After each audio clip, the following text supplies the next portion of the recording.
اللهم صل على رسول الكريم ما بعد اللهم صل على سيدنا محمد۔ سورۃ یوسف قرآن کریم کی وہ صورت ہے جس میں حضرت یوسف علیہ السلام کا واقعہ تفصیل سے بیان ہوا۔ قرآن کریم کا ایک عجیب انداز ہے کہ تمام انبیاء کرام علیہم السلام کے واقعات قرآن کریم نے الگ الگ جگہوں پر ذکر کیے۔ جب اس کو ملایا جاتا ہے تو پورا ایک واقعہ بن جاتا ہے، لیکن حضرت یوسف علیہ السلام کا واقعہ قرآن کریم میں اللہ تعالیٰ نے ایک ہی جگہ ذکر کیا ہے اور ایک ہی جگہ تفصیل سے ذکر کر دیا۔ تو یہ اللہ کا کلام ہے جس میں لوگوں کو چیلنج ہے کہ اگر الگ الگ کر کے ذکر کرنا ہو واقعہ تو قرآن کی طرح کر کے دکھاؤ، اگر ایک جگہ ذکر کرنا ہو تو قرآن کی طرح کر کے دکھاؤ۔ بہرحال یہ تکرار اگر واقعات کا اللہ نے کیا ہے تو تکرار بھی ایسے کیا ہے، بار بار واقعہ ذکر کیا ہے لیکن ہر بار الگ انداز، وہ بھی اس سے بھی انسان تکتا نہیں ہے، اکتاتا نہیں ہے، اور ایک ساتھ ذکر کیا ہے تو ایک ساتھ بھی بڑے احسن بہترین انداز میں اللہ نے ذکر فرمایا۔ سورت کے ابتدا میں ہی اللہ تعالیٰ نے قرآن کریم کو احسن القصص فرمایا ہے کہ یہ سب سے ایسی بہترین کتاب ہے جس میں واقعات اور سابقہ امتوں کے بہترین انداز میں اللہ تعالیٰ نے پیش فرمائے۔ حضرت یوسف علیہ السلام کے قصے میں واقعے میں جتنی عبرت کی باتیں ہیں شاید اتنی عبرت کی باتیں کسی واقعے میں، اس لیے اللہ تعالیٰ نے اس کو ذرا تفصیل سے ذکر کیا ہے۔ اور پھر وہی جو واقعات کے ذکر کرنے کا مقصد ہوتا ہے قرآن کریم کا کہ ایک بہت بڑی عبرت دشمنوں کے لیے ہوتی ہے کہ اگر تم نہیں مانو گے تو تمہارا انجام بھی وہی ہوگا، اور سابقہ انبیاء کرام کے خلاف بھی لوگ آئے کچھ بھی نہیں کر سکے، اسی طرح تم بھی کچھ نہیں کر سکتے ہو۔ آخر میں اللہ ان کو فتح دے گا، ان کو بتانا ہوتا ہے، اور مسلمانوں کو بھی یہی بتانا ہوتا ہے، انبیاء کرام اور ان کے ماننے والوں کو، صحابہ کرام کہ تکالیف کے بعد آخر میں اللہ آپ کو فتح ضرور دے گا، آپ کو گھبرانے کی ضرورت نہیں۔ تو یہاں بھی اسی طرح حضرت یوسف علیہ السلام کے واقعے میں یہ ساری کی ساری باتیں اللہ تعالیٰ نے ذکر فرما دی، اور اس واقعے کے پیچھے بھی یہ سب سے بڑی گویا کہ عبرت موجود ہے۔ سب سے بڑی خوبی اس واقعے میں یہ بھی پائی جاتی ہے کہ آپ دیکھیں گے کہ جو حضرت یوسف علیہ السلام کے ساتھ ہوا اور بعد میں پھر حضرت یوسف علیہ السلام کو اللہ نے اس کے بدلے میں جو کچھ دیا، کہ ایک وقت ایسا آیا کہ پہلے تو حضرت یوسف علیہ السلام کو قتل کرنے کی سازش ہوئی، اور بعد میں اللہ نے ان کو حکمران بنا دیا، اور وہی ان کے بھائی ان کے سامنے عاجز ہو کر معافی مانگتے ہوئے شرمندہ ہو کر آئے۔ تو حضرت یوسف علیہ السلام نے کیا کہا کہ لا تثریب علیکم اليوم، میں نے تمہیں معاف کر دیا ہے۔ اسی طرح بالکل نبی اکرم صلی اللہ علیہ وسلم کو بھی شروع میں آپ کے قتل کی کوششیں ہوئیں، آپ کی شہادت شہید کرنے کی، اور آپ کو تنگ کیا گیا، آپ کو تکلیفیں پہنچائی گئی، پھر آپ کو مجبور کیا گیا ہجرت پر۔ اس کے بعد ایک دن اللہ نے آپ کو حکمرانی عطا فرمائی، اسی مکہ مکرمہ میں آپ دوبارہ تشریف لائے حکمران بن کر،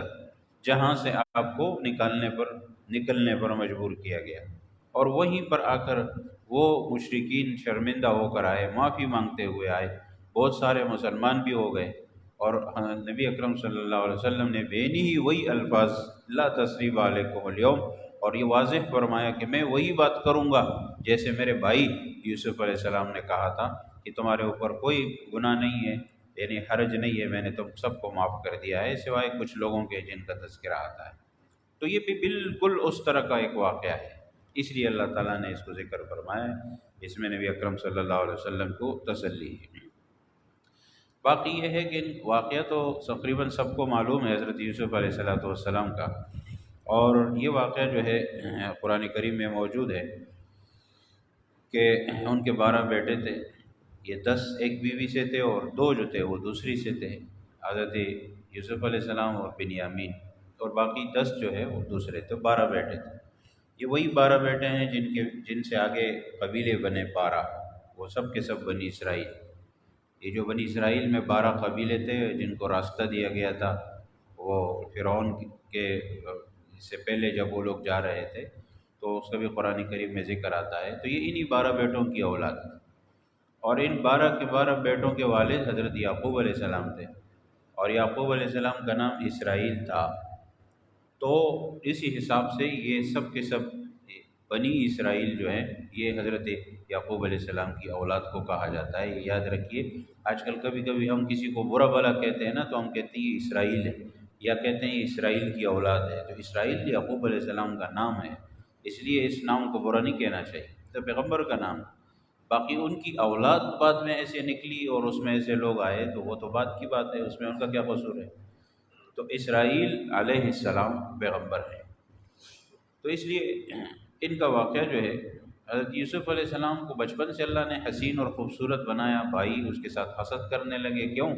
کہ والد کی توجہ ان کی طرف زیادہ تھی۔ ایک تو اس وجہ سے کہ چھوٹے بچوں کی طرف توجہ زیادہ ہوتی ہے، جو چھوٹی اولاد ہوتی ہے، جو آخری اولاد ہوتی ہے، تو فطری بات ہے ان کی طرف توجہ محبت ذرا زیادہ ہوتی ہے۔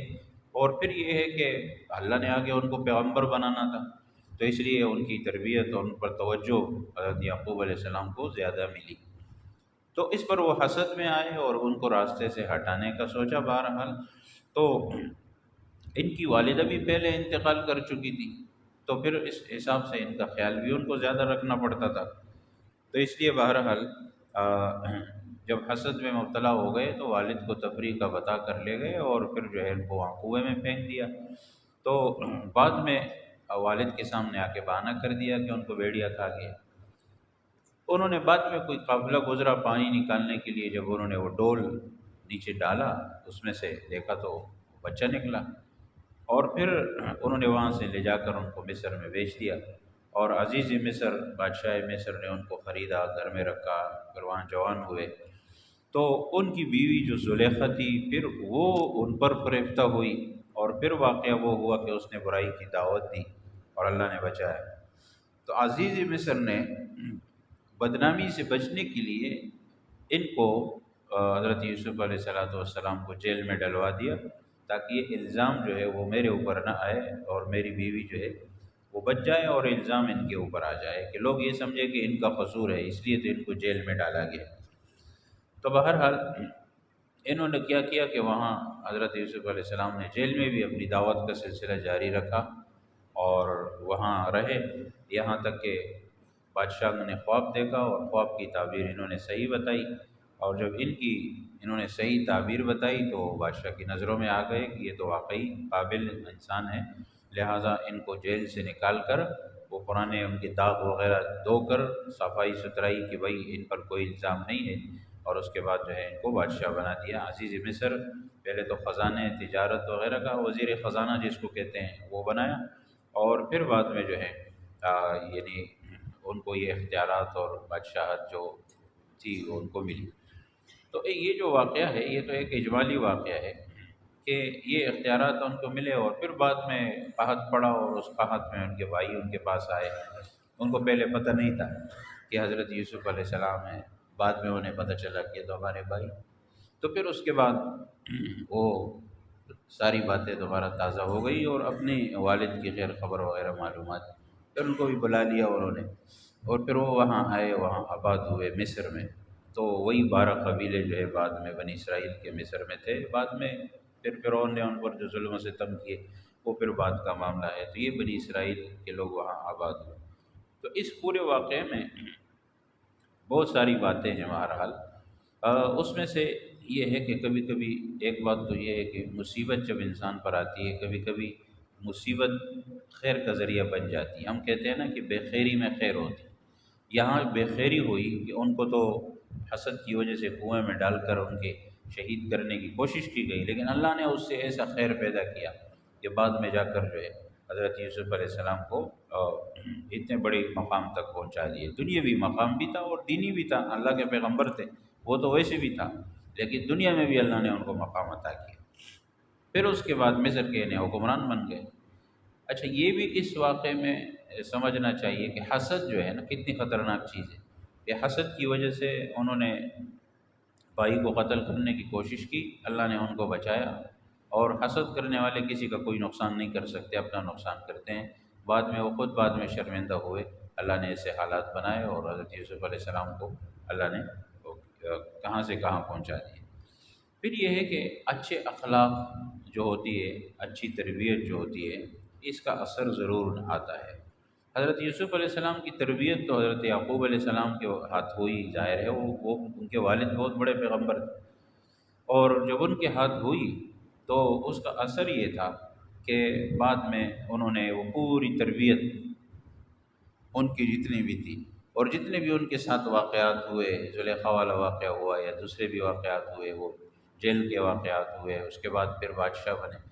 سب ہر جگہ آپ دیکھیں گے کہ پیغمبر کی تربیت نظر آتی ہے کہ کس طرح انہوں نے تربیت فرمائی۔ ظاہر ہے کہ ان کو بھی آگے اللہ نے مقام دینا تھا، اور اللہ نے شروع سے ہی ان کی تربیت اپنے والد کے ہاتھوں کرائی، جو والد بھی پیغمبر تھے۔ ان کے والد بھی پیغمبر حضرت یعقوب علیہ السلام، ان کے والد بھی پیغمبر حضرت اسحاق علیہ السلام، ان کے والد بھی پیغمبر حضرت ابراہیم علیہ السلام، 4 پشتوں تک مسلسل پیغمبر ہے، تو ایسی تربیت پھر ظاہر ہے ان کی ہوگی۔ پھر اس کے بعد جو ہے عفت، پاک دامنی بہت ضروری چیز ہے، چاہے مرد میں ہو یا عورت میں ہو۔ آج کل لوگ کہتے ہیں نا کہ عورت کو پابند کیا جاتا ہے پردے کا، مرد کو کیوں نہیں پابند کرتے؟ تو مرد کے لیے بھی حکم ہے، وہ بھی آنکھیں نیچی رکھے، اور عورت کے لیے بھی حکم ہے، یہ تو سب کے لیے ہے۔ اب یہ الگ بات ہے کہ عمل نہیں کر رہے ہیں، عورت بھی عمل نہیں کر رہی، مرد بھی عمل نہیں کر رہا، لیکن عمل تو کرنا ہے، قرآن میں تو سب کے لیے ہے۔ تو اس لیے جو لوگ عفت پر، امانت پر قائم رہتے ہیں، کہ یعنی جو ان کی عزت ہے وہ اس کو محفوظ رکھتے ہیں، پاک دامن رہتے ہیں، اور ایک یہ ہے کہ مال کے حساب سے امانت کے معاملے میں رہتے ہیں، یہ اللہ تعالیٰ نے جو ہے تمام انبیاء کرام کو جو مین بنیادی طور پر جو خصوصیت عطا فرمائی تھی، اس میں یہ 2 باتیں بہت اہم ہوتی تھی۔ اور اب بھی نیک صالح دیندار پرہیزگار بننے کے لیے سب سے پہلے یہ 2 چیزیں ہونی چاہیے۔ سب سے پہلے کہ عفت، پاک دامنی ہو، کوئی خراب اخلاق اس میں نہ ہو، اور اس کے ساتھ ساتھ امانت ہو مال کے معاملے میں، بس۔ باقی تو انسان کمزور ہے، وہ تو چلے پیغمبر تھے، ہم لوگ تو باقی انسان تو کمزور ہے۔ جیسے مثال کے طور پر انسان ہے، کبھی نماز چھوٹ گئی، کبھی کوئی دیگر کوئی نیک کام چھوٹ گیا، کبھی کوئی اور انسان سے کوئی منہ سے کوئی غلط نکل گیا، ادھر ادھر کوئی انسان ہے، وہ سب چیزیں ہوتی رہتی ہیں۔ لیکن اصل میں اگر عفت، پاک دامنی اور امانت موجود ہے تو بس ماشاءاللہ یہ دینداری کی بنیاد ہے، باقی چیزیں اللہ تعالیٰ آگے عطا فرما دیتے ہیں، اور کمی بیشی اللہ معاف بھی فرما دیں گے، لیکن یہ معاملے بڑے اہم ہیں۔ مرد اور عورت کا اختلاط آپس میں یہ خطرناک ہے، اس سے نقصان ہوتا ہے، پاک دامنی پر اثر پڑتا ہے۔ اگر یہ تنہائی میسر نہ آتی زلیخا کو تو وہ گناہ کی دعوت کیوں دیتی؟ تو اس لیے مرد اور عورت کا تنہا ہونا، اکیلے ہونا غیر محرم کا، یہ جائز نہیں ہے۔ قطعاً شریعت میں اس کو اس لیے حرام قرار دیا گیا ہے کہ اس سے گناہوں کے دروازے کھلتے ہیں۔ پھر اللہ کی ذات پر ایمان، پختہ عقیدہ، جو حضرت یوسف علیہ السلام کا بھی تھا اور حضرت یعقوب علیہ السلام کا بھی تھا، کہ ان کو پتہ تھا، اللہ نے بتا دیا ان کو، بیٹے کی قمیص کی خوشبو آ رہی تھی، ان کو اندازہ تھا کہ یہ جو کہہ رہے ہیں ایسا نہیں ہے، یعنی میرے بیٹے کو شہید نہیں کیا گیا یا میرے بیٹے کو بھیڑیا نے نہیں کھایا، لیکن بس انما اشکو بثی وحزنی الی اللہ، فرمایا کہ بس میں اللہ پر چھوڑ دیتا ہوں، اللہ جیسا فیصلہ کرے مجھے منظور ہے۔ تو چنانچہ وہی ہوا، اللہ نے بہت بہترین فیصلہ کیا۔ تو اللہ پر ایمان، عقیدہ پختہ، اور اس کے لیے مصیبت کا، تکلیف کا برداشت کرنا، یہ انبیاء کرام کی سنت ہے۔ مومن کو چاہیے کہ ہر تنگی پریشانی میں اللہ کی طرف رجوع کرے، اس سے بھی یہ بات ہو رہی۔ عزیز مصر کی بیوی نے برائی کا ارتکاب نہ کرنے کی صورت میں جیل کی دھمکی دی کہ اگر مجھ سے بدکاری نہیں کرو گے تو میں تمہیں جیل میں ڈلوا دوں گی، لیکن حضرت یوسف علیہ السلام نے کہا کہ گناہ پر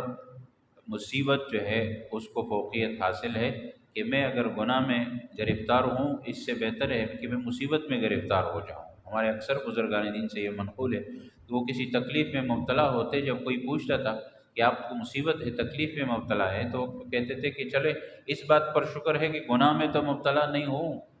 مصیبت میں مبتلا ہوں کوئی بات نہیں ہے، گناہ میں مبتلا تو نہیں ہوں۔ تو اس لیے حضرت یوسف علیہ السلام نے بھی یہی کہا کہ میں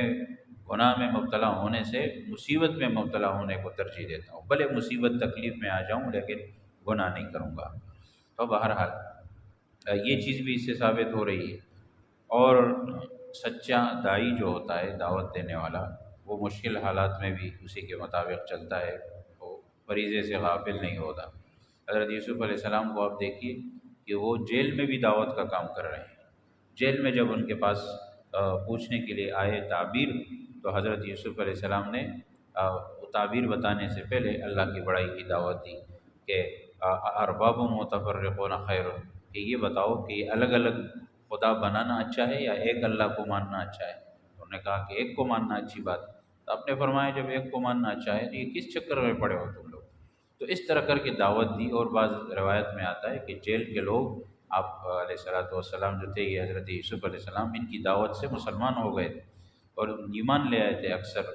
تو یہ ان کی محنت کا نتیجہ تھا کہ بادشاہ تک کے لوگ اور جیل کے لوگ اور جتنے بھی ان سے ملنے والے سب کو اللہ نے ہدایت عطا فرمائی۔ تو بہرحال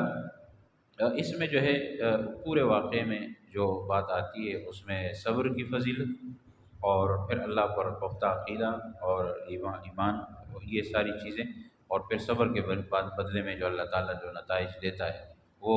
اس کی وضاحت ہے۔ تو اس میں سب رسول اللہ صلی اللہ علیہ وسلم کو ہی بتایا جا رہا ہے، ہمیں اور آپ کو ہی بتایا جا رہا ہے کہ اس طرح کے حالات جب آئیں تو صبر کریں اور اس کا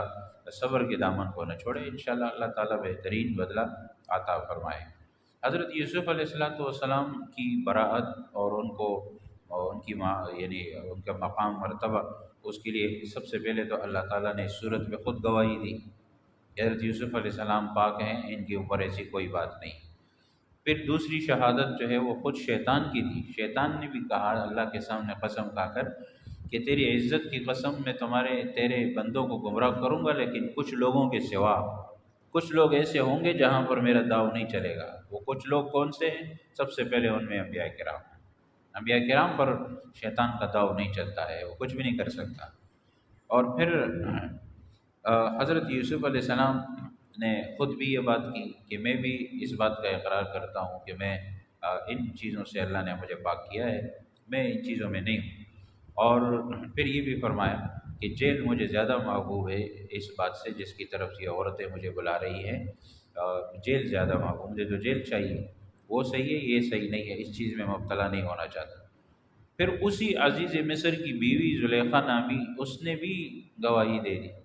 اس نے بھی بعد میں یہ واضح کر دیا کہ حق واضح ہو گیا ہے اور میں نے انہیں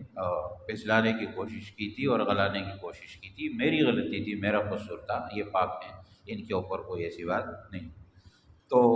پھر عزیز مصر کے خاندان کے اس فرد نے بھی گواہی دی جس نے کہا تھا کہ قمیص اگر آگے سے پٹی ہے تو پھر دیکھ لینا تو یہ سچی ہے، اور اگر پیچھے سے ان کی قمیص پٹی ہوئی ہے تو پھر حضرت یوسف علیہ السلام سچے ہیں۔ تو ظاہر ہے کہ یہ سب کے سب جو ہے اس حساب سے بھی حضرت یوسف علیہ السلام سچے ثابت ہوئے۔ اچھا، اس کے بعد پھر وہ جو عورتیں جمع کی ہوئی تھیں جنہوں نے اپنے ہاتھ کاٹ لیے تھے، وہ عورتیں جو تھیں ان کو دیکھ کر ہاتھ کاٹے تھے، انہوں نے بھی کہا کہ ان کی کردار ایسا نہیں لگتا کہ یہ ایسے ہوں، ان کی کردار دیکھیے، اور اللہ تبارک و تعالیٰ نے ان کو جو مقام دیا ہے ان کے بارے میں ہمیں تو کوئی ایسی بات معلوم نہیں ہوتی، ایسے نہیں لگتے۔ تو یہ دیکھیے 5-6 قسم کی الگ الگ جگہوں سے سب نے شہادت دی، گواہی دی کہ یہ پاک ہیں، صاف ہیں۔ اس کے بعد پھر وہ جیل سے نکلے، انہوں نے کہا تھا کہ مجھے آپ نے جس بات پر جیل میں رکھا ہے اس سے میں جیل سے میں نہیں نکلوں گا جب تک میری صفائی ستھرائی اور پاکیزگی واضح نہ ہو جائے، کیونکہ پیغمبر ہیں، کل کو ان کو تو جیل کے اندر بھی دعوت دینا تھا، جیل کے باہر بھی، پھر ان کا کام تو دعوت دینا ہے، اور دعوت دینے والے کی دامن پر داغ ہو، اس کی دعوت کا اثر نہیں ہوتا، پھر تو فائدہ نہیں ہے۔ تو اللہ تبارک و تعالیٰ نے ایسے اسباب بنا دیے کہ ہر طرف سے ان کی پاکیزگی کو واضح فرما دیا، وہ جیل سے ایسے نکلے بالکل تمام باتوں سے پاک صاف ہو کر، اور اللہ نے مقام بھی دیا، اور اس کے بعد جو ہے پھر وہ باقی زندگی جو ہے انہوں نے وہاں پر گزاری۔ تو سورت کے آخر میں فرمایا اللہ تعالیٰ نے کہ اس قصے میں عقل مندوں کے لیے بہت بڑی نشانیاں ہیں، اگر عقل سے کام لیا جائے، غور و فکر کیا جائے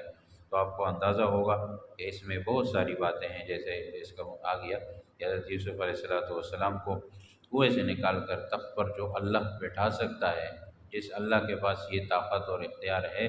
تو وہ اس بات پر بھی قادر ہے کہ حضرت محمد رسول اللہ صلی اللہ علیہ وسلم کو بھی اس مقام سے اٹھا کر جو ہے وہ ایسے مقام تک پہنچا دے کہ پھر یہ سارے کے سارے لوگ آپ کے محتاج ہو جائیں اور پھر آ کر آپ سے معافیا مانگیں۔ چنانچہ وہی ہوا، حضرت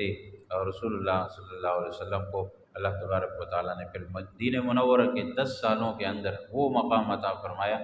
اتنی فتوحات عطا فرمائی کہ آپ واپس مکہ مکرمہ کو فتح کر کے تشریف لائے، اور وہی اسی طرح لا تثریب علیکم اليوم، فرمایا تم پر کوئی گناہ اور کوئی حرج نہیں ہے، آگے ہمیں دین کا کام کرنا ہے، اس چکر میں ہمیں نہیں پڑنا ہے کہ تم نے مجھے کیا کہا تھا، تم نے مجھے کیا کہا تھا۔ ایک زمانہ یہ تھا کہ تم نے مجھے تکلیفیں پہنچائی تھی، اور ایک ایک شخص کو پکڑ کر خواہ مخواہ، اس میں کیا کرنا ہے، بس جو ہو گیا وہ ہو گیا، آگے بڑھو، دین کا کام کرو، ہمارے ذمہ اللہ نے پورے عالم کا کام لگایا ہے، ایسی بات نہیں ہے۔ تو اس لیے ان باتوں میں پڑھنے کا کوئی فائدہ نہیں ہے، بس اس میں اللہ تعالیٰ صرف یہ سبق سکھاتا ہے کہ تکلیفیں آئیں گی دین کے راستے میں، جب آپ دین کا نام لے کر نکلیں گے اور دین کا کام لے کر نکلیں گے، دین کا کام کریں گے، چاہے آپ مقام پر کریں گے یا باہر کریں گے، آپ کے سامنے کوئی نہ کوئی بات مخالف ضرور آئے گی، کوئی نہ کوئی طبیعت کے مزاج کے خلاف، کیونکہ جب آپ دین کی بات کریں گے، حق بات کریں گے، کسی کو اچھی لگے گی، کسی کو بری لگے گی، جس کو بری لگے گی وہ دشمن ہو جائے گا کہ بھائی یہ تو مجھے کہہ رہا ہے، حالانکہ دین تو دین ہے، وہ تو سب کے لیے ہے۔ اس کے بعد پھر مخالفت کی بنیاد پڑتی ہے، پھر اس کے بعد یہ حالات چلتے ہیں، لیکن بہرحال فرمایا کہ اس سے پریشان نہیں ہونا چاہیے، دین کی دعوت دینے والوں کو آخر میں اللہ تعالیٰ ضرور ان کی فتح ان کو دیتا ہے، مدد و نصرت کرتا ہے، بس شرط یہ ہے کہ وہ اللہ پر اپنا عقیدہ مکمل مضبوط رکھیں، اور جو تکلیف مصیبت آئے اس پر اللہ کے لیے صبر کریں، اللہ کے لیے، کوئی دنیاوی مقصد نہ ہو، مقصد یہ ہو کہ بس اللہ تعالیٰ کی ذات کے واسطے میں صبر کر رہا ہوں، اور اللہ سے بدلہ مانگے کہ اے اللہ اس کے بدلے مجھے اس کا مقام نصیب فرما، اور اس کے بدلے مجھے جو آپ نے جو وعدے مجھ سے کیے ہیں وہ وعدے مجھے عطا فرما۔ تو یہ سب کچھ تب ہو سکتا ہے جب ان شرائط کے ساتھ دین کی محنت کی جائے۔ اللہ تعالیٰ عمل کی توفیق نصیب فرمائے۔ الحمدللہ رب العالمین، العاقبۃ للمتقین، والصلاۃ والسلام علی خیر خلقہ محمد وآلہ وصحبہ وسلم۔ ربنا ظلمنا انفسنا وإن لم تغفر لنا وترحمنا برحمتك يا